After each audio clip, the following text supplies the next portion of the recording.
This Sunday, of course, is Father's Day, a day when all the dads out there can expect to be celebrated, honored, and appreciated. But you got to work for it, not a guarantee. I had a very candid conversation with some dads from all over the country about the ways that fatherhood has changed their lives and what it means to be a good dad, especially a good dad right now. We spoke about protecting, shaping, and caring for kids during a time with so much hurt, pain, and upheaval, particularly over racial injustice. Say hi, world. Hi, world. Nice to meet you. Nice to meet you. How old are you, Tosh? 2.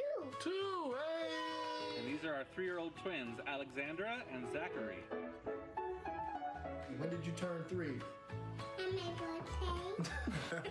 Believe it or not, this is Father's Day number 10 for me. I have an almost 11-year-old son, an 8-year-old daughter, and then the baby. There, is that fun?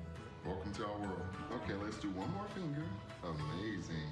When you have that privilege of becoming a father, you have a higher sense of purpose. You've now entered that selfless zone where there are individuals that is far more important than you are. How did you define being a good father? Being present. More meaningful for me, I wasn't raised by my dad. In fact, I've only met him 3 times. What it meant to be a dad was simply to be present. So looking at today's world, I would say just time. Time is the most important thing, and that's how I would define a great father. As a father to 3 sons, what's important to me is not for them to emulate me or essentially grow up to be like me, but to be better than me. You know, somebody that gives their kids the confidence to go tackle the world with a full head of steam. Part of that means equipping your kids with tools to overcome adversity. I still hang on to faith that we'll be able to fix the things that are wrong in our world, and fatherhood did that for me.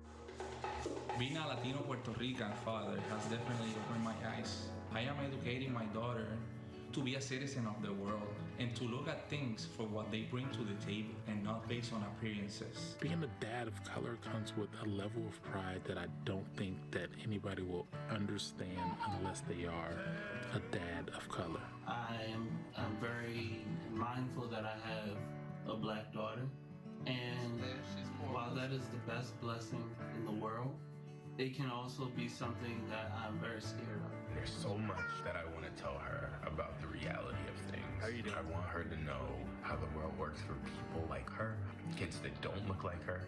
And it's trying to figure out the right words to say. It's not having the right words to say. When he grows up, I want him to be able to just walk into a room and know that he's supposed to be there. And why is he supposed to be there? Because his dad helped prepare him to be there. As fathers have an opportunity to make a change from this generation to the next. How do you make that change as a dad? He's going to experience every single thing that I went through. My only job is to make sure I uproot any tree that might be in the way that I can move. I'm hopeful that my daughters are going to be able to know they always have choices no matter what anyone says to them, and that they never stop loving themselves. To help them understand, who they are, and to have pride in who they are, and to wear and understand what it is to be, young black boys as a badge of honor, and to wear that badge unapologetically. And during this upcoming Father's Day, I'm going to make a personal challenge to myself to figure out how can we make this world a better place in the next 365 days. It's a day that I really feel that we actually do get credit that we deserve. All the dads out there, I just want to say, live slow. Take the long way to school or to daycare. Let them sit on your lap for an extra 15, 20 minutes, even though you know that it's past his bedtime. There's no book to tell you how to be a father. Everything is on the fly. And you just gotta go with the flow. Fatherhood is like driving on the road at night. You can only see as far as the headlights, but you make it there safely most of the time. Love you.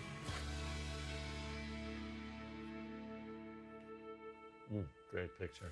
Wow. Most of the time is the key phrase there. First of all, bravo to Natasha Singh, Chris Gajillin, and Gloria who put that piece together. I think it was a wonderful one.